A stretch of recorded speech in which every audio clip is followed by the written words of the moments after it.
So I think we've been talking about data for a very long time, and in the last discussion, we even spoke about the controls at the edge computing level. I would still not permit him to eat rasgullas, uh, but that is on a lighter note.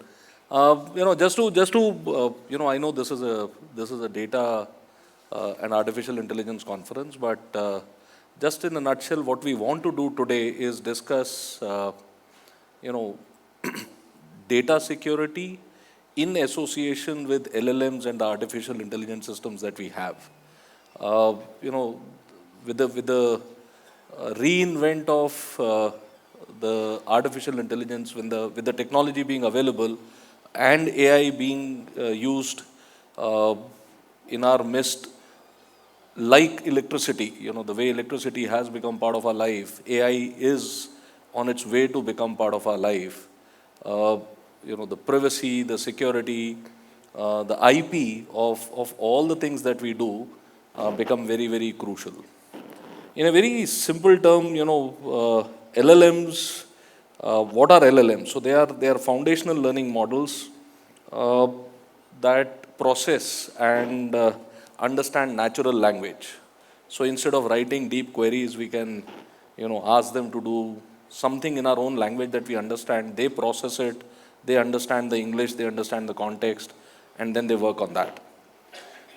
Recently, there have been a lot of organizations who've come up on the security of AI. OWASP is one which is from the information security perspective, but a lot of ethical boundaries have also been created. EU has come up with the regulations, Singapore has come up with some regulations, US is building some. UNESCO, for a surprising thing, had come up with one of the earlier ones to come up with regulations.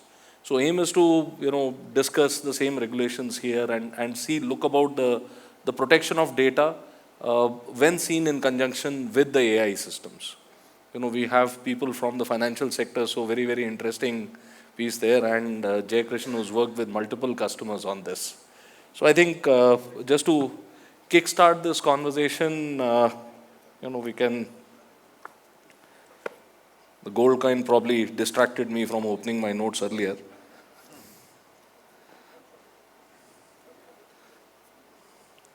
So, we talk about data and we talk about data lifecycle management, creation, building, storage, sharing.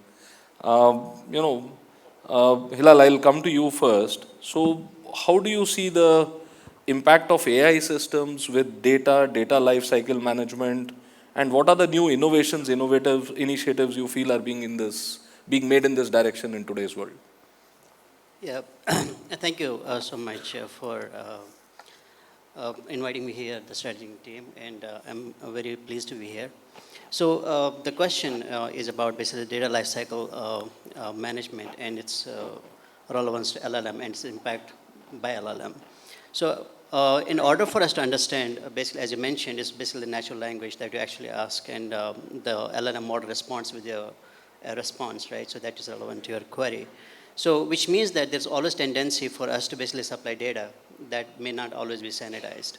So meaning that at the time of basically like you selecting which data is going to be fed into the LLM model, you need to be very, very careful, like exactly like what is being fed into the model while you are building it, because it may have bias, it may have hallucinations and things like that. That may skew basically the judgment of the LLM model, and it may not always give you the right kind of information that's applicable to your query. So in order for you to have a really reasonable and close to accurate response, it needs to basically fed the data that's actually relevant to that particular use case. So in terms of basically maintaining the data sanctity, data hygiene, and making sure that, okay, the data that you are going to be feeding into the LLM is not misused, that's on one part. That's why you are actually like trying to basically build a model. The other side of it is basically like when you are actually supplying the contextual data that is relevant to the problem that you are actually trying to solve. So in that case, what happens is that you need to be absolutely sure that you do not actually supply any kind of sensitive data into the model. So which in turn means that you need to have the necessary controls, like you need to have monitoring, you need to have governance, you need to have basically the necessary incident response controls in place to make sure that it does not go out of hand. in terms, like if you have a regular data, basically like a life cycle that is regardless of LLM, right? You take steps, like access control is one of them. You maintain the integrity of the data. You want to make sure that, okay, the data is used for the purpose it's supposed to be collected for. So all of those things, when you actually consider, then it becomes like imperative that the LLM models do not actually like get fed data that's going to be harmful for you rather than beneficial for you. So in short, I think whatever precautions you do with data, that's data lifecycle, that's regardless of LLM, you still need to do all those precautions. Plus, because it's so simple for somebody to adopt, because it does not require any technical complexity, so you need to take additional steps to make sure that the data is not getting misused. Great insights. Just to talk about something which is uh, maintaining a data hygiene is important, as you mentioned, and you have to ensure that the sensitive data stays protected. So Mrudul, I'll just come to you as a just to take something out of this. Hilal, briefly mentioned about relevance and sensitive data. What generally, in your experience, if you would like to add something on that, and then generally, as with your experience, what are the protections that you build to ensure that the sensitive data does not go in, the privacy data does not go in, and how do you protect the LLMs overall? Thanks, Amit. So before I go to what security measures we can do, I think I just wanted to add a few lines about how we can effectively use AI in the data lifecycle management, right? Yeah. I think in addition to what Hilal just said, a couple of more things were very powerful in terms about how AI can be used to manage data privacy. We can have AI to basically anonymizing data in terms about removing the sensitive and the identification information, correcting errors, and that makes sure that the privacy information is it's not leaked. Other important use will be the data integration where you have multiple source systems and how AI can be effective to normalize those source systems and create some kind of a generic funnel to the LLM model. So which are very effective usage. Now coming to the security part, because as you said, it's a boon and it's it's a big, it's like, it's called the biggest opportunity and the biggest threat for everyone, right? But the right usage of it is going to be very powerful. So in terms about the security controls, because for every organization, data is at the heart center, core. That's what we need to protect. So when you have LLMs outside of your perimeter in the cloud, of course, right? And cloud is like a multi-tenant environment. You might get one tenancy and it is shared by different tenants. It's becoming very difficult to have the security controls to not get that data seen or leaked outside of what is in your control. So what I think the practices that we are trying to do, and it's coming as good practices, where inside your perimeter, where in your network, define something called the facade. I would say facade service. So internally you expose API through the facade, and this facade is only when talking to your LLM outside, let's GPT-4 or anybody which is cloud. So your connection to outside of your corporate network is only the facade talking to the LLM in cloud. But internally for entire organization, you expose API through facade. And that way, the secure connection or data monitoring, data governance, you can have only between the facade and the cloud. And what you can do in that facade is couple of things. Data sanitization, where you can probably see what is a PAN-PI information, what is identification information, what is a financial security information or sensitive information that you have, like credit card numbers or things like that, right? Carding, you want to avoid the carding attack. So you can basically sanitize that. You basically don't send the data which is personally identification information when you connect to the LLM. Second thing you can do, sometimes you need that data to be sent because otherwise your response from the LLM will not be useful. And you want that to be useful, like a couple of things Hilal was saying, right? If I want to use GPT-4 for certain purpose, if my purpose is not solved or I see a lot of hallucination where I'm guided differently, there is a lot of bias, then it's not useful. So for that, on top of sanitization, you can have something like data protection, right? Where you can get the sensitive information in your facade, which is in your control, and randomize it. So when you send to actual cloud in LLM, you send the random data, but you keep that mapping. So even if you keep some random number, there is a mapping between actual PII identification and the randomized data. You send that, and you send in the secure channel, and you still get response to that mapping. So when you send back information again to the real users, you are sending back the initial identification information. So those are few techniques which are coming as new. We are learning as we use it. So it's like learning on the job right now. So those are few techniques definitely you can use, which can give the right purpose of LLM and the Gen AI. At the same time, you can have governance, security control over it. So that's a few No, no, thoughts on it. this is brilliant. Just to put it simply, you are sanitizing the data. You are understanding what the data is to a limit. You're classifying the data, defining the use case, then exposing it through an API while filtering the data. Something like a proxy. So DLP element Yes, comes in first, correct. a proxy element comes in later, which kinds of maintain a connection between what you are sending and what you are hiding, something of a masking and removing those elements which are not required for the data input to come. And then you're, in fact, again, as the data comes back, you are again reviewing it and seeing Yes. if it is an output of a hallucination or something. Fantastic. This is brilliant. This is a fantastic use case that you've built. Uh, Jay, you've been dealing with a lot of companies as a provider, and advising companies and telling solutions, telling large companies on how to implement this. Uh, how are you, in your experience, what are you seeing in the market from a data security, from LLM security? Every company is moving into this direction because we discussed this earlier, from movie making to hospitality to hospitals. Every company is moving into this. What are you seeing in the market, and how are you advising as general best practices?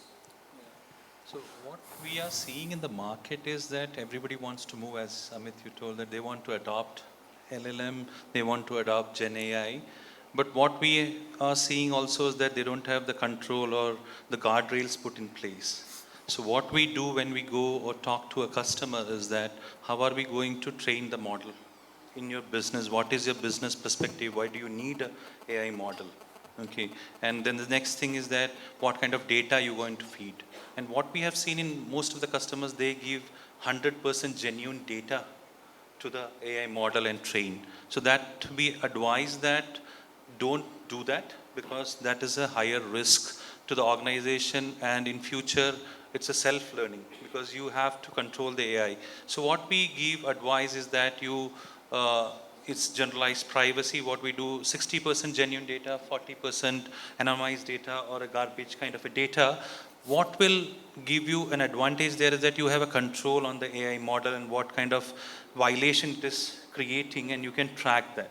The next thing what we do when we advise them is that don't create complex LLM models. Create simpler models, create multiple models, and document that models so that you have complete traceability to the lowest element of that LLM what you have designed, and create a compliance process what you have just spoken, that audit it periodically, and that you can bring in through the data security posture management tools what are available. And these tools are evolving.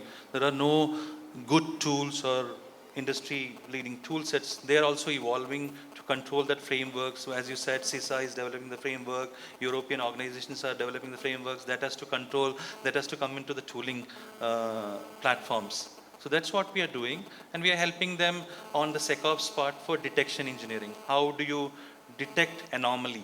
So we are working with Google itself on Chronicle, with Mandate and other thing. How do we create detection use cases on the LLM violations? Okay, so that's something which we are working with Google itself. How do we do that? What is that which can come in to the Google Chronicle engineering perspective, creative, customized use cases, and help them out? This is fantastic because I think anonymization is very important part, but the best thing that you spoke about is keeping things simple. In the whole maze of things, we bring lot of complexity where we can make things simple. Uh, but he spoke about chronicle and data, etc. I would just put it to both, one by one. You can take this on. Is how are you maintaining a balance between managing the data that is going into LLMs vis-a-vis the ethical use, the removal of bias, or denying medical treatment, or denying, both in your case, denying maybe insurance, or denying loans, or denying a issue of credit card. You don't have to give exact use cases, but generally, in your opinion, how do you think this industry is moving in a way that regulatory compliance is maintained and the ethical use or a responsible AI element is also implemented?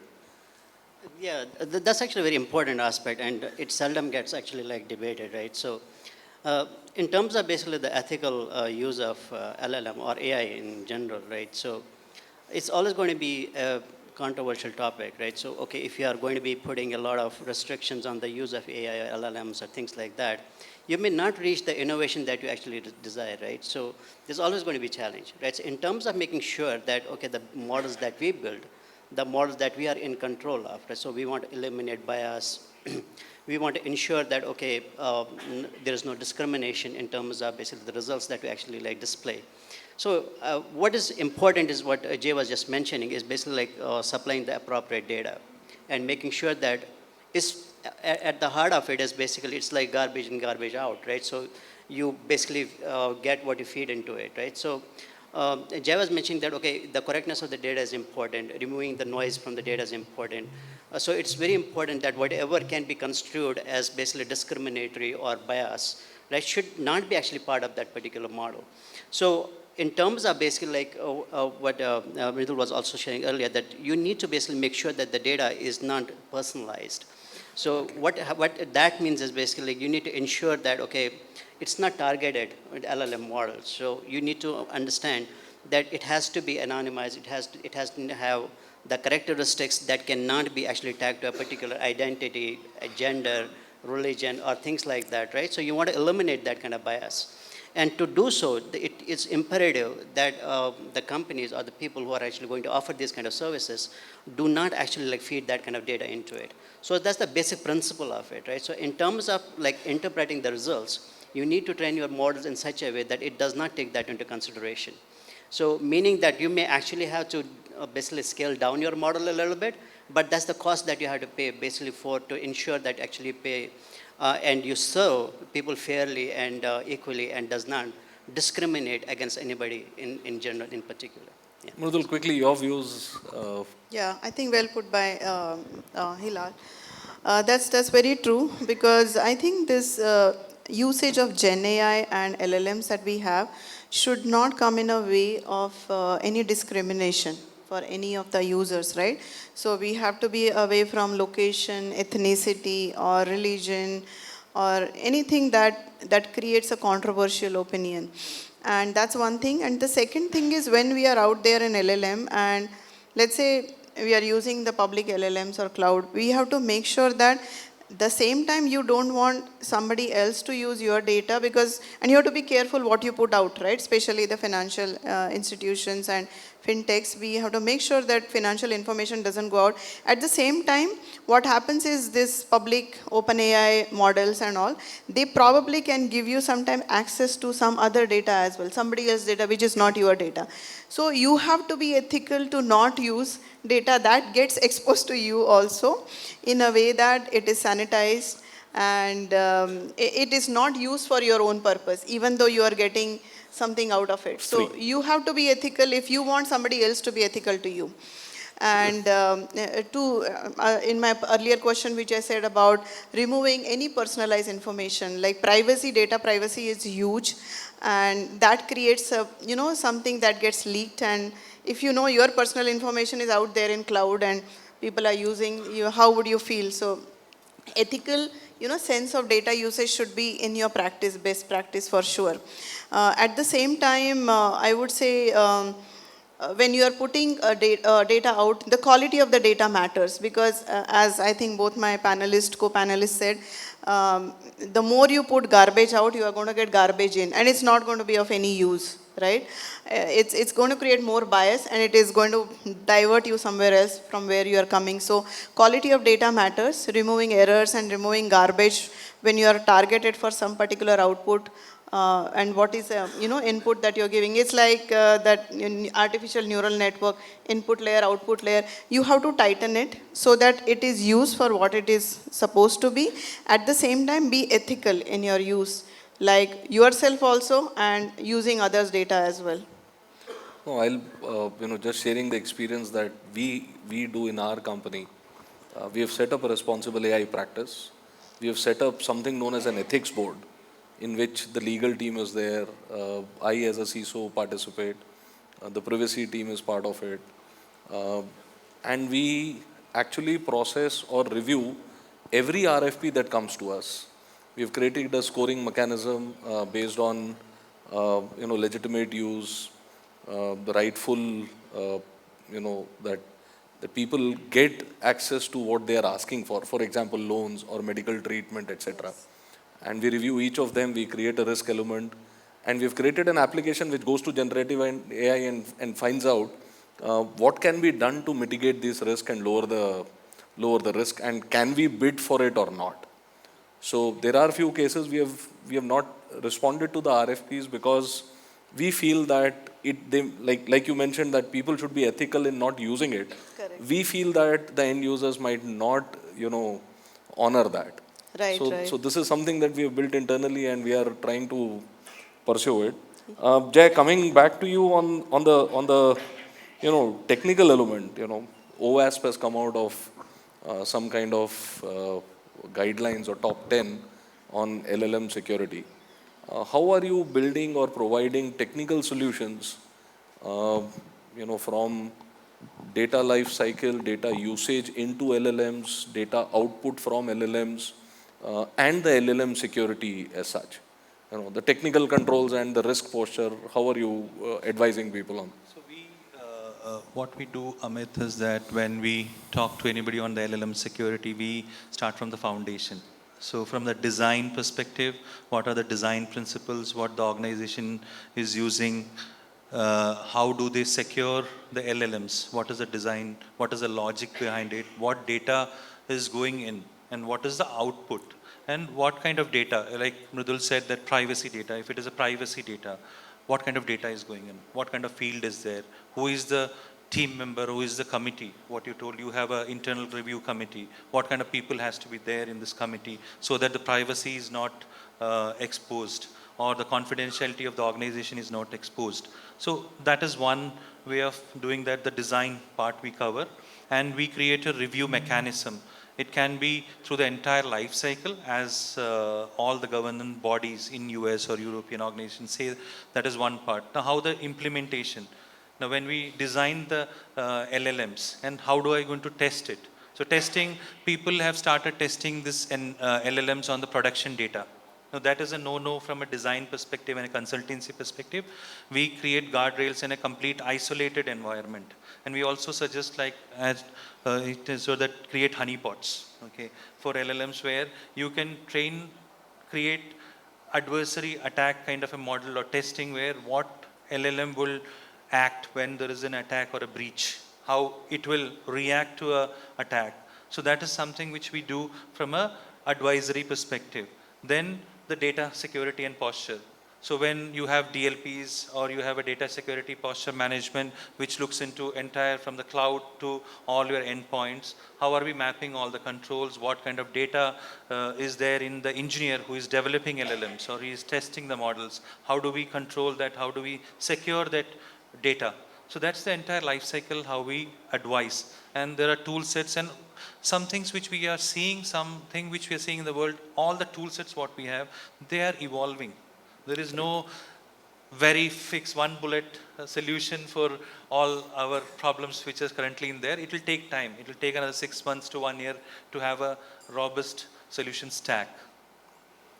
I think what I've understood with all these discussions is we need to create some kind of a governance structure. The security tools, what we are trying to do is leverage the existing security tools the existing privacy tools into managing AI. So in a nutshell, there is nothing directly available for AI. You know, we're doing some band-aids and using the core technology into all these places, creating a governance model, creating a data flow lifecycle security model around this, uh, sending the right input and ensuring that we get the right output. On a lighter note, can we use AI to protect AI? Just, the time's up, so maybe, 30 seconds each. I mean, if it does not, then of course we are all doomed. I would say we can. We should definitely try because AI and especially Gen AI comes with a lot of power. The kind of power they are building, like writing code, generating code. Now they can do integration with GitHub, right? MS Copilot, Office 365, being your assistant. But remember that it is still a co-pilot. You are still a pilot. You still control the show, and it's just your assistant. At the same time, you can devise it in a way that you use AI for detection technologies where you can make it so robust that you can understand the anomalies or you can understand the breaches early on. Your financial risk, credit Yes, risk at the time of exactly, transaction, financial risk. swiping card. So you definitely understand that. You can put patterns for malicious activities and the transactions that you have, build that model and use AI to protect itself. I would say because AI is only helping you to build the model and patterns, and those patterns will tell you early on how to detect that, how to alert the system well before in advance so that you can stop the breaches, right? So you definitely can use if you make it smarter and use it in a proper way, I would say. Not more than 30 seconds. Jay. No, Amit, already larger organizations are doing this. Okay, so we know a couple of very large organizations which are Fortune 100 who are using AI to control AI. So as Mridul said, we can use it in an effective way. You have to have proper guardrails in place, governance mechanisms, and audit in place, continuous audit, continuous governance in place. It can do wonders. And Thank it you. can be other side also. Thank you. Thank you so much. And I think it was a great conversation. Thank you. Thank you so much.